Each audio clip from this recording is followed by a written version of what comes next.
Bakıda və Abşeron yarımadasında sentyabrın 30-u axşamdan oktyabrın 1-i gündüzədək arabir yağış yağacağı gözlənilir. Milli Hidrometeorologiya Xidmətindən verilən məlumata görə yarımadanın ayrı-ayrı yerlərində yağışın qısa müddətli leysan xarakterli olacağı, şimşək çaxacağı ehtimal olunur. Rayonlarda isə sentyabrın 30-u axşamdan başlayaraq oktyabrın 2-si axşamadək hava şəraitinin fasilələrlə yağıntılı olacağı, şimşək çaxacağı gözlənilir.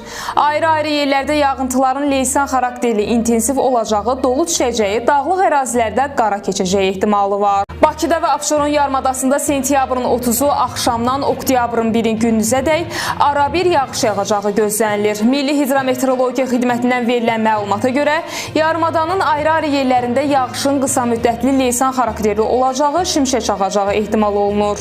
Rayonlarda isə sentyabrın 30-u axşamdan başlayaraq oktyabrın 2-si axşamadək hava şəraitinin fasilələrlə yağıntılı olacağı, şimşək çaxacağı gözlənilir. Ayrı-ayrı yerlərdə yağıntıların leysan xarakterli intensiv olacağı, dolu düşəcəyi, dağlıq ərazilərdə qara keçəcəyi ehtimalı var.